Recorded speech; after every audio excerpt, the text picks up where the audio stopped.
What's going on, everybody? Welcome back to a very long overdue episode of Bagged and Boarded with Pauly. I gotta tell you, it's been a long time since I did a YouTube video, but I'm back. I've been on a huge hiatus. It's been a little crazy lately, with my job, looking for a new job. I went on vacation again. It's been a little crazy lately, but here I am. I'm back. A special episode of New Comic Day. Not really going to do any comics. I didn't get to go to the comic book store today, but no, nonetheless, I still have a really good episode. I got a lot of cool stuff to show you guys. Like I said, it's been a long time since I made a video, so trust me, I got a lot of cool content for you, and I kind of got an update on the channel, what I'll be doing soon. But let's just get started on some new stuff. I just got home from Las Vegas. If you've ever been to Las Vegas, you probably know by now that it is a huge opportunity to fill in gaps in your Funko collection, because a lot of toy stores out there on the West Coast, closer to Funko headquarters, so they'll probably get first dibs on some exclusive stuff like that. Like San Diego Comic-Con's out there, so they'll probably get more of an influx of convention exclusives than anything else. But regardless, I picked up a lot of cool pops that I don't have, that's been difficult to find, but I was able to get them in store in good condition, and they made the trip back here to Maryland, and here I am, and just gonna get right into it. So some of these I didn't get from Vegas. I actually got Wicket here at the bottom, Ewok from Star Wars Return of the Jedi. I got him on Disney's website because Disney was doing buy one get one free pops, so I was able to pick him up, and he's been one I've been wanting for a while, but didn't really want to spend a whole lot on him. But since buy one get one free, I definitely wanted to scoop that when I had the opportunity. Moving on, we have young Rick from Rick and Morty. This was from the Hot Topic Rick and Morty mystery box. My friend Nick, shout out to my friend Nick Johnson, who gave this to me for free. He knew I didn't have it, and he just wanted to gift it to me because he's a sweet guy, and he was just happy to know that he had a pop that I didn't. And once he knew that, he said, "All right, I'll give it to you." So he was a real awesome guy about it, and I really appreciate that. We'll skip over here to Rick's Ship Hot Topic exclusive rides. This one was one that I've been really wanting, only because it's so big and so detailed and so huge. Rick and Morty's, all those pops are getting a little crazy. The only other one that I think I'm going to need to finish up my Rick and Morty collection for the moment, until they make more, I guess, is Pickle Rick. Couldn't find him in good condition, to be honest with you, so I'm just going to hold off. Hopefully I'll find one. Looks like they made a lot of him, so I don't think I'm going to have any issues finding him. So moving on, got a couple of other Marvel ones, but I'll get the last Star Wars one for now. Figrin' Dan. This is one that I've been obsessing over because he's a member of the Cantina Band, and I guess he plays the flute, but I just like this one because the first time I saw him, I read his name wrong, and I read it as Friggin' Dan, and I've obsessed over it, and he was a GameStop exclusive, or EB Games exclusive, and I found him in Vegas, and I decided to pick him up. So moving on, I was able to find Black Suit Spider-Man, filling in my Spider-Man collection. This will be my 6th different Walgreens exclusive Spider-Man. It's just crazy that Walgreens got so many Marvel Spider-Man pops, but nonetheless, I got them. I got the one that glows in the dark. That's the one that I really wanted, so I'm really glad I was able to pick that one up. Moving on to some other Walgreens exclusive. I'll get to the other one in a minute. I was able to pick up the Thunderbolts Punisher. I have regular Punisher. His box was kind of obliterated when it got here to my house when it was delivered. So I wanted to get another Punisher, and I really like the way this one looks. So I'm going to keep this one in the box. So now I have a Punisher in the box that's different. Also able to pick up Taskmaster. Now there's a little ding on the box. I didn't see that when I bought it, but it's not really that bad. You can still see Taskmaster fine, and it's a really cool pop, and I was really glad I bought it. He's a really cool villain. Underrated Marvel villain, Taskmaster. But, got him as well. Moving on, I was also able to get Juggernaut. This is one that I really wanted when I saw it go up on Walgreens' website.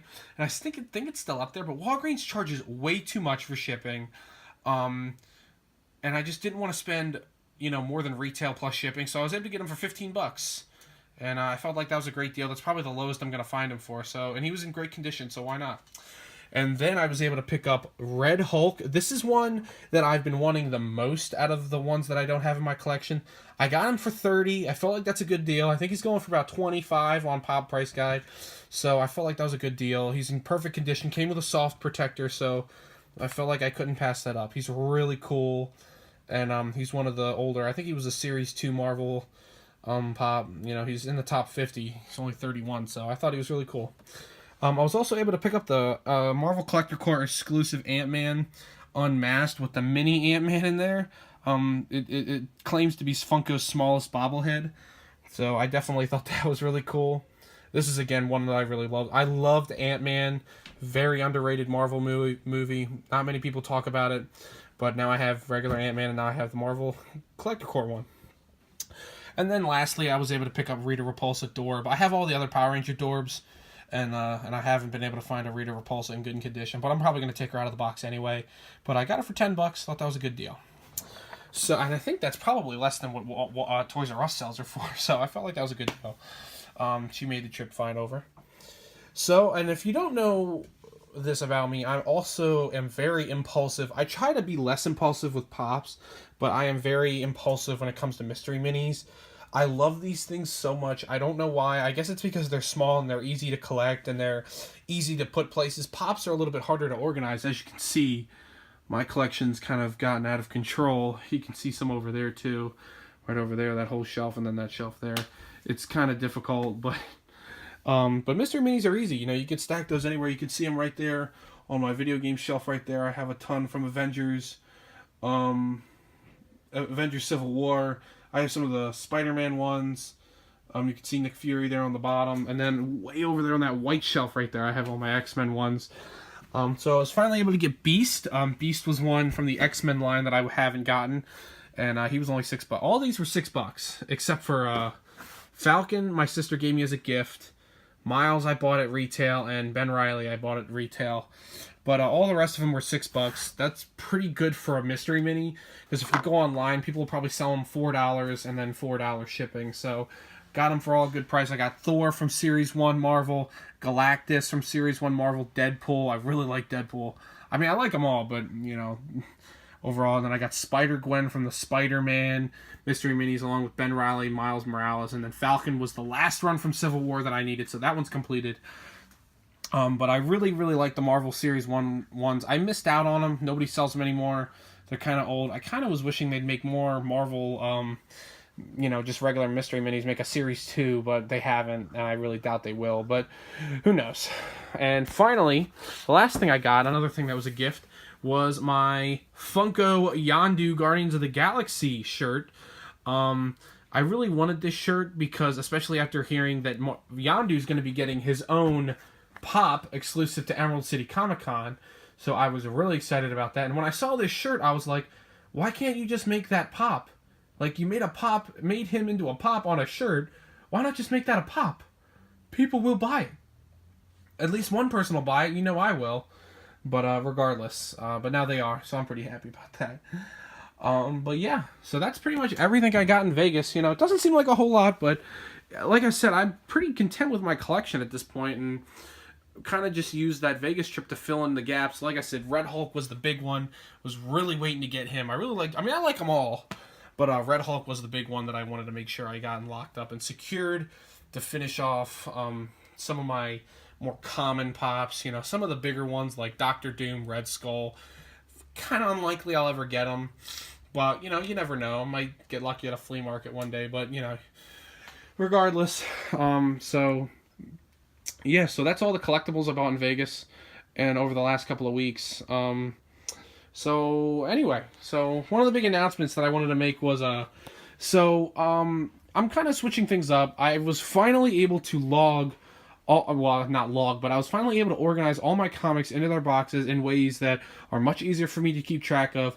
Alphabetized, either that's alphabetizing random series that I don't really have a whole big amount of, that I don't want to dedicate an entire section to, or like sectioned off, you know, characters like Punisher, Captain America, Iron Man, things of that nature. So now that I've been able to organize everything, I'm going to be starting a new series called Box by Box with Pauly, and basically what that's going to be is I'm going to be going through all of my comic book boxes, and that includes my filing cabinet on the other side of my basement, and basically just going through what I have in each box and talking about what my favorite comic books are from each box. Of course, I'll try to throw in, you know, basically which what comics I just picked up recently. Try to keep up on New Comic Book Day. But I'm going to be working on New Comic Book Day more frequently now, so I can't really guarantee that. But I'm going to try my best. No doubt going to try my best. But yeah, so I'm looking forward to being able to do the series for box by box, going through each box, showing you some cool variants, some of my favorite books from each series, and just having a good time doing it. Show off my collection. It'll be an easier way of doing that. And then I'll be able to jump into some new series, maybe talk about certain books a little bit more in depth and whatnot, and overall just have fun educating some people on certain Marvel, and mainly Marvel. I mean, if you guys don't know that by now, you can just tell from the boxes that all of them are Marvel related. I don't know if you guys saw my new Iron Spider box. Got that for Christmas for my grandmother. The Iron Spider is my favorite iteration of Spider-Man, Peter Parker, my favorite suit. You can imagine how excited I am for Infinity War, the movie, because the Iron Spider is going to be in it. But overall, yeah, so I think that's going to wrap up this episode. Thank you guys for watching. I really appreciate the support. Like I said, sorry for the hiatus. Had a lot going on, but thank you guys for tuning in again. Don't forget to bag and board your comics, and I will see you guys in the next episode.